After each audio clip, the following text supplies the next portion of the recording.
order. So, I don't know which order I want to do them in. They're almost basically the same list. But I guess I'll start with the Mavs. You need to protect Luka's health, like your life depends on it.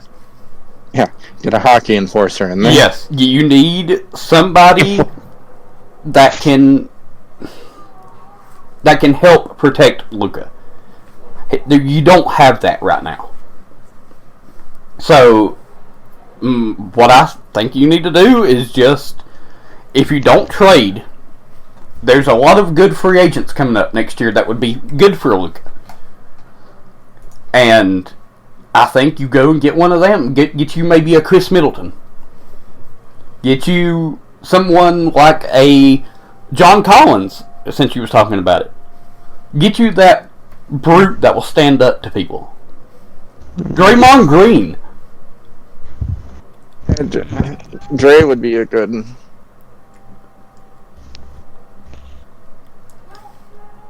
But I think that's just my Christmas list for the Mavericks is you do that. You already have your team. You have your superstar player. You've got at least 50% of the work done. Just work on the other 50%. I think the other 50% is going to be the hard thing. I know Rehn has said this a lot. You know, they're trying to get pieces around Luka. They're trying.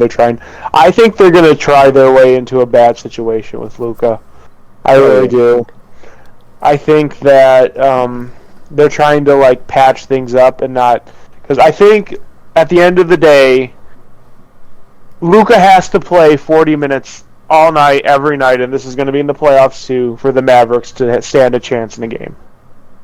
And I think eventually, as he gets older, that's going to wear on his body. I think that's going to hurt his longevity in the long run. I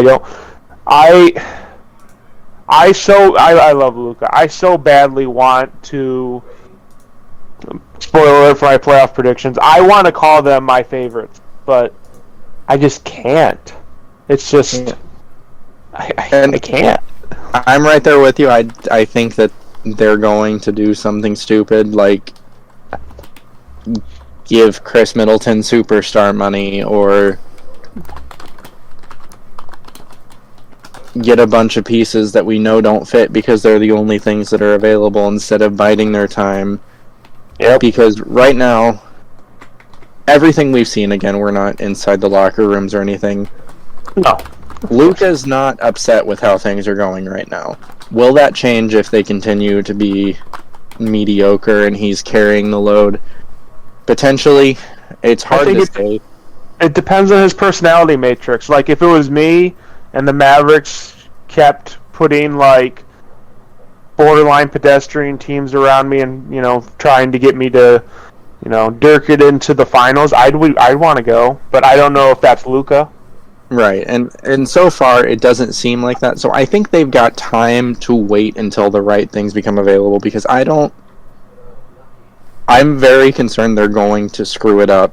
Yeah. And just try to force puzzle pieces that don't fit and basically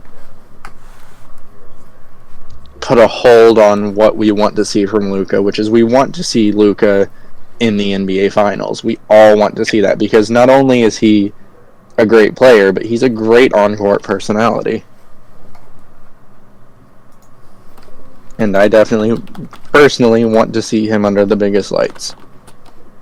So, I see them making those brash decisions, but I hope they don't, and I hope Mark Cuban has the foresight to not allow that to happen. Oh, 100%. No. You won't hear me say this very often, but I do agree with you on that 100%. But I think that's all I've got for the Mavs. That's all I have, really. Like I said, you just need to protect Luka. Yeah. I agree. Like that's your golden cow. You build a bubble around him and don't let it burst. But Angelo, you are up next with number 4.